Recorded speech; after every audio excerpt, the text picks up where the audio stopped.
Hey, c'est la Minute Pia-Pia. Bonjour, bonjour créatures célestes. Comment allez-vous? Bienvenue à la Minute Pia-Pia, c'est Félicité. Je suis ravie de pouvoir vous parler aujourd'hui. La semaine dernière, je n'étais pas disponible et comme je l'explique, surtout pour les nouveaux abonnés, quand je ne sens pas que j'ai quelque chose à faire, je ne vais pas me forcer à faire une vidéo. Je veux à chaque fois que tout ce que je vous propose vienne vraiment d'une envie profonde de partager avec vous, de quelque chose d'authentique. Et j'espère continuer à m'accrocher à ça. C'est vraiment important pour la qualité de ce que je vous présente et que vous puissiez vous comprendre que les échanges entre nous sont vraiment de cœur à cœur. C'est ce que j'essaie de proposer. Alors j'espère que vous avez pu vous servir de certains outils pour affronter, transformer ou simplement calmer votre esprit face à des situations qui vous embarrassaient ou qui vous causaient de gros problèmes. Je voulais faire une petite mise au point par rapport à ce que je propose ici. Je ne propose pas des choses pour avoir une vie magique dans un château avec des fées, des lutins, se balader, avoir une corne d'abondance qui fait couler l'argent, le miel, l'amour et le bonheur et la bonne santé, la longévité. J'aimerais beaucoup, hein. Ça n'est pas ce que je fais, en tout cas pas encore. Mais ce que je vous propose, c'est des outils qui vous permettent justement dans des situations où vous êtes confronté à des choses qui vous posent de la colère, de la tristesse, qui génèrent des angoisses, ou simplement parce que vous avez l'impression d'avancer dans le brouillard et de ne pas savoir où vous devez aller. Ces outils-là vous permettent d'abord de récupérer votre pouvoir, de ne plus vous sentir dépendant des circonstances extérieures, et ensuite de décider de ce que vous allez pouvoir faire. Vous avez des outils qui vont vous permettre de transformer les situations qui vous accablent en situations qui vous permettent d'avancer. C'est le but de tout ça. Au-delà de tout ça, si vous approfondissez, effectivement, vous allez découvrir que vous allez créer un chemin de bonne fortune et vous allez voir les circonstances positives s'accumuler les unes aux autres. Parce que le principe de la loi d'attraction, c'est pas je pense positif, j'attire le positif, même s'il y a une part de ça. Mais le principe de la loi d'attraction, c'est que ceux qui se ressemblent s'assemblent. Donc plus vous avez dans votre vie des événements positifs qui vont commencer à prendre place, plus d'autres événements vont s'agglutiner. Parce qu'ils ils vibreront à la même fréquence. Et inversement, plus vous avez des éléments négatifs qui se présentent dans votre vie, plus d'autres vont s'ajouter parce qu'ils vibrent à la même fréquence. Donc les outils vous proposent en général de transformer et de casser ces vibrations négatives, bloquantes, pour que vous puissiez avoir l'opportunité de découvrir d'autres portes pour vivre mieux, être heureux, vous développer, profiter de votre existence de la meilleure façon possible. Alors j'espère que ça, vous avez pu comprendre un petit peu quelle est ma mission à travers ça. Et aujourd'hui, comme je vous avais proposé un exercice avec 5, 4, 3, 2, 1 pour nettoyer tout ce qui fait surgir une énergie négative à l'instant, je vous propose qu'on travaille ensemble là-dessus. Je vais évoquer des situations et en direct, comme ça, je vais vous proposer de voir comment on peut faire. Vous venez de recevoir un courrier.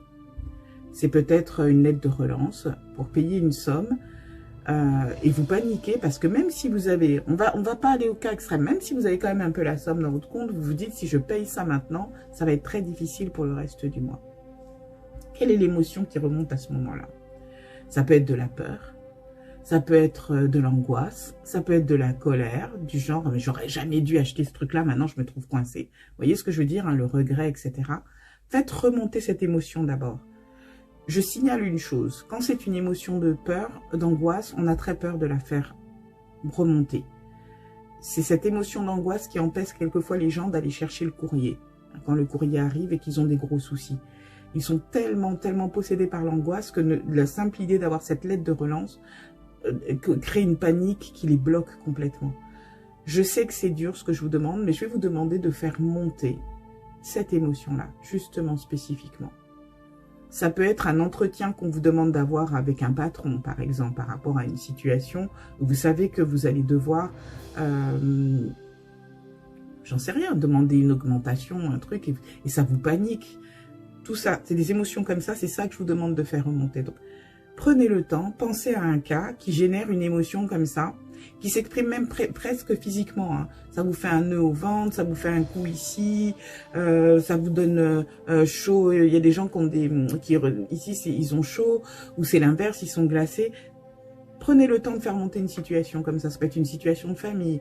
Vous allez vous retrouver à un repas de famille où vous allez devoir faire face à quelque chose que vous souhaitiez repousser le plus loin possible. Ça peut être une situation amoureuse. Soit vous vous préparez à quitter la personne, vous pensez que vous devez la quitter, soit c'est l'inverse. Vous voulez la demander en mariage, vivre avec, et même topo, ça aussi, ça génère des choses qui sont violentes et qui peuvent vous perturber. Donc allez-y. Ou alors vous êtes un étudiant. Vos parents veulent absolument que vous fassiez tel type d'études et vous ne voulez pas. Et vous voulez leur annoncer que peut-être vous allez partir 1 an au Nicaragua. Ou que finalement vous n'allez pas faire ce qu'ils attendaient de vous, mais vous allez faire autre chose. Vous avez décidé de faire des choix pour vous, pour votre vie. Est-ce que ça vous parle? Quand on continue à faire monter les choses comme ça peut être une situation où vous êtes une femme mariée, vous êtes au foyer, vous voulez absolument travailler. Votre mari a du mal à comprendre pourquoi, puisqu'il y a de l'argent. Mais vous voulez ça, vous voulez cette indépendance, vous voulez le choix de pouvoir rencontrer d'autres personnes, de gagner votre vie, certes, mais aussi d'être dans la vie active comme tout le monde. Et de participer à la conversation quand on est à table, que tout le monde parle de son boulot, et que vous êtes là, vous pouvez parler que des enfants et de ce qui se passe avec le voisinage. Là aussi, ça montre des émotions de frustration, de peur aussi d'avoir le mari qui va dire non, ou des moqueries peut-être de la famille. Toi, mais t'as jamais bossé de ta vie, qu'est-ce que tu vas faire? Autre situation, vous venez de divorcer, vous n'avez justement jamais travaillé avant, et puis maintenant, il va falloir vous prendre en main. Les enfants sont peut-être grands ou peut-être petits, mais dans ce cas-là, il va peut-être falloir prendre du travail, faire des démarches. Peut-être que vous avez dû changer de logement ou pas. Vous décidez de vous maintenir là où vous êtes, mais ça demande de l'argent, etc., etc. Ça génère des émotions. Ça y est, vous voyez, je vous laisse encore un peu de temps. Vous pouvez faire une pause si vous le souhaitez. Ça y est, la situation, vous l'avez. Alors maintenant, je vais vous demander, et je sais, comme je vous l'ai dit, que c'est assez désagréable, d'évoquer cette situation. Vous allez l'évoquer à voix haute. Vous allez dire, voilà le problème que j'ai.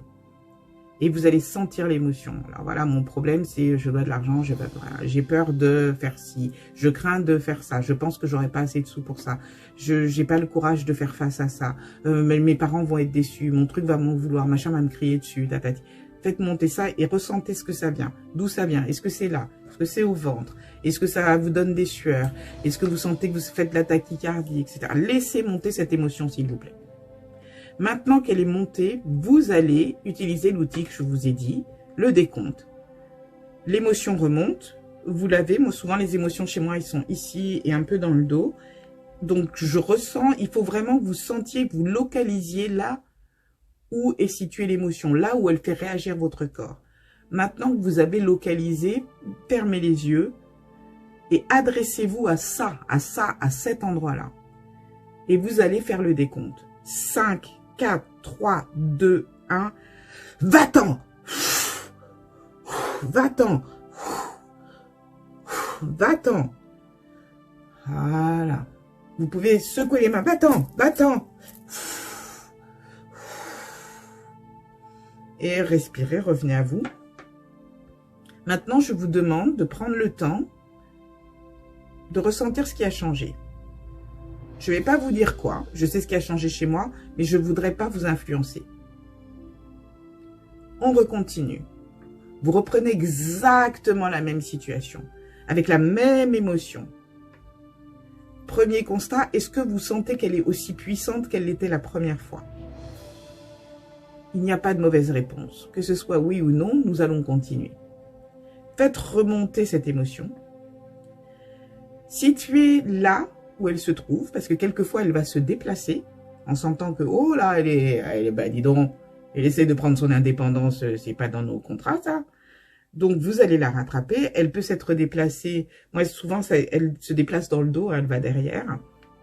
Elle peut s'être déplacée au-dessus de la tête, elle peut s'être déplacée au contraire, être descendue en bas. Sentez l'endroit où elle se trouve et vous recommencez à vous adresser à elle, à lui lancer le décompte. Fermez les yeux. 5, 4, 3, 2, 1. Va-t'en! Va-t'en! Va-t'en! Respirez, revenez. Maintenant, essayez de constater ce qui a changé. Je tiens à dire que quelquefois, ça ne change pas pour le meilleur. Ça peut déclencher des douleurs terribles. Il faut aussi noter ça. Ça n'est pas un échec, c'est qu'il y a une part de vous qui s'accroche à ça. On va travailler dessus, ne vous inquiétez pas. Cette fois, notez où elle s'est déplacée. Chez moi, ça s'est déplacé, c'est maintenant ici. Où c'est chez vous? Fermez les yeux et on recommence. 5, 4, 3, 2, 1, battant.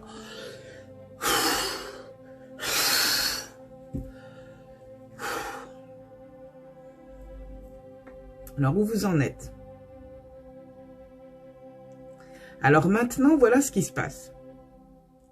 Si l'émotion était une émotion qui est une émotion réactive et qui finalement n'est pas si profondément ancrée que ça, vous devriez vous sentir libéré.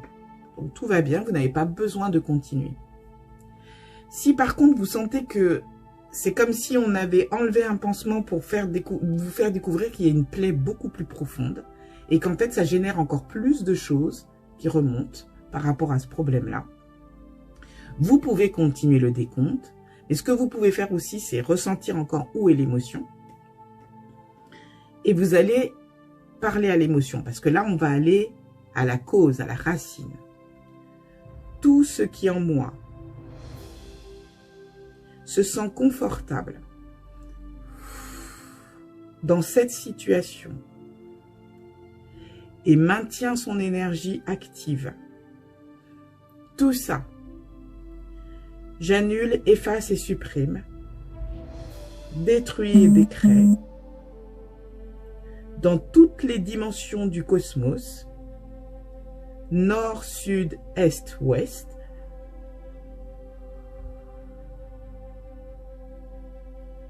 présent, passé et futur, un nombre infini de fois,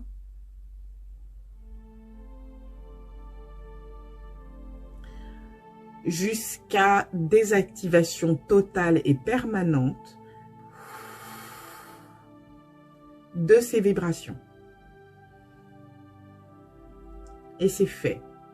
Merci. Pock and pot, tout ça. Maintenant, respirez. Et on revient avec ce cas. Ah bah oui, on ne le lâche pas. Revenez avec cette situation, toujours la même. Faites remonter l'émotion si elle est toujours là. Si elle n'est plus là, vous pouvez arrêter là si vous le souhaitez. Il n'y a pas de problème. Si elle est encore là, et c'est fort possible, faites-la remonter, localisez-la comme on fait d'habitude. Et faites 5, 4, 3, 2, 1, va-t'en!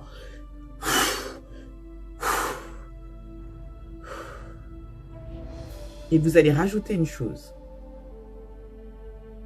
5, 4, 3, 2, 1, maintenant, je t'ordonne de t'en aller pour toujours et à jamais. Va-t'en, va-t'en, va-t'en.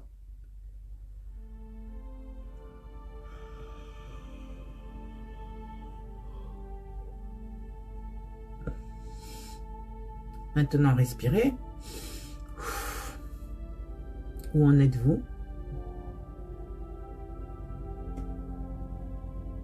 Et laissez. Tout le travail que vous avez fait va continuer à agir. Vous avez délocalisé un problème qui, pour certains, était plus léger, donc qui est parti naturellement. Pour d'autres, était plus profond, donc vous êtes allé à la racine. C'est là que c'est important. Quand vous allez à la racine, sachez que vous allez déplacer énormément de choses qui ne concernent pas que vous. Donc, vous allez voir autour de vous d'autres changements aussi et d'autres réactions. C'est pour ça que c'est plus dur. C'est pour ça que votre moi intérieur a du mal à lâcher là-dessus. C'est parce que souvent, avec ceux qui vous causaient problème ou angoisse, étaient liés beaucoup d'autres choses. Donc, quand vous allez retirer ça et faire partir ça, ne vous étonnez pas si ça peut faire surgir d'autres choses que vous ne voyiez pas à l'époque parce que cette situation était celle qui aveuglait, hein, qui prenait toute la lumière et vous ne voyiez pas le reste. À partir du moment où elle est dégagée, d'autres situations vont surgir. Prenez le temps de faire la même chose. Vous vous posez de la même manière, vous faites le décompte et vous les envoyez. Mais à chaque fois, jaugez l'état dans lequel vous vous sentez pour vous dire là j'arrête ou là je continue. Vous pouvez le faire autant de fois que vous voulez. Je vous recommande cependant de le faire un cas à la fois. Prendre le temps vraiment d'aller jusqu'au bout, de sentir que l'émotion n'est plus du tout située en vous, que vous ne l'hébergez plus, et d'attendre ne serait-ce qu'une semaine pour voir ce que ça donne dans votre existence, parce que quand on déplace un puzzle dans sa vie, notamment un puzzle énergétique, on déplace des montagnes tout autour. Donc laissez le temps quand même de voir ce que ça va donner avant de vous attaquer à autre chose. Et vous allez prendre le temps comme ça, petit à petit, de vous débarrasser des émotions parasites. Vous pouvez utiliser aussi ce processus de façon instantanée. Je vais dire un truc bête. Le téléphone sonne et vous voyez la personne qui appelle et vous vous dites « Oh là, ça va être... » Soit c'est quelqu'un avec qui vous n'aimez pas parler, soit vous savez que ça va durer 2000 ans, soit en tout cas c'est quelque chose que vous redoutez ou l'émotion qui vient n'est pas l'émotion super positive. Avant de répondre, faites-le rapidement, localisez l'émotion. Par exemple, ça peut être de l'agacement. 5, 4, 3, 2, 1, faites partir l'agacement et décrochez. Allô? Vous allez être étonné de la teneur de l'appel. Ça va changer beaucoup de choses, ça va décager beaucoup de choses. Vous pouvez faire ça avant un entretien, un rendez-vous, ou si vous êtes quelqu'un d'un peu timide, quand vous devez faire les courses, vous adresser à un commerçant ou demander un service, faites-le. Déloger l'émotion qui parasite. Il s'agit juste de ça. C'est un outil extrêmement puissant. Moi, je l'ai utilisé hier au travail parce que j'avais besoin d'aide. Et quand je formulais mon besoin d'aide, personne ne m'entendait. Ça circulait partout. Parce qu'il m'est venu d'instinct, j'ai dégagé d'abord l'émotion. Et ce qui m'est venu d'instinct, j'ai mis mes mains comme ça et j'ai dit « J'ai besoin d'aide !» Et ce qui était formidable, c'est que j'ai été aidée tout de suite. Alors, franchement, les collègues, comme ça. Donc, allez-y. Quand vous allez dégager ce qui vous parasite, votre esprit va être clair. Vous saurez ce que vous avez à faire, mais surtout aussi votre énergie est claire pour les gens autour et pour les situations dans lesquelles vous vous trouvez. Ah voilà, la minute Pia, c'est terminé pour aujourd'hui. J'espère, mais franchement, servez-vous-en parce que je vous assure, c'est un outil super. C'est un outil qui m'a permis de passer une semaine phénoménale. Parce qu'à chaque fois que je l'ai utilisé pour descendre des trucs, des émotions qui venaient de moi, hein, pas des autres. Comme je vous l'ai dit, on ne manipule pas les autres qui venaient de moi. J'ai vu des portes s'ouvrir de partout et j'ai commencé à regarder les gens autour de moi d'une autre manière. Avec avec moins de méfiance et plus d'ouverture. C'était une expérience très belle. Donc, je vous engage vraiment à utiliser cet outil le maximum. Si vous avez des enfants, des ados que ça intéresse, apprenez-leur cet outil. Ça va leur permettre de travailler avec leurs émotions d'une façon beaucoup plus facile, beaucoup plus rapide et avec des résultats immédiats. Donc, c'est ce qu'on intéresse. Vous savez comment cette époque va vite, c'est ce qui intéresse tout le monde. Alors, moi, je vous souhaite vraiment la plus belle des semaines. Prenez soin de vous, prenez soin de ceux que vous aimez, ceux que vous n'aimez pas, eh ben, laissez ça à l'univers. J'ai un petit truc pour vous pour la prochaine fois, on saura comment faire avec eux et vous allez voir que ça aussi, ça transforme votre chemin de vie. On se dit à bientôt.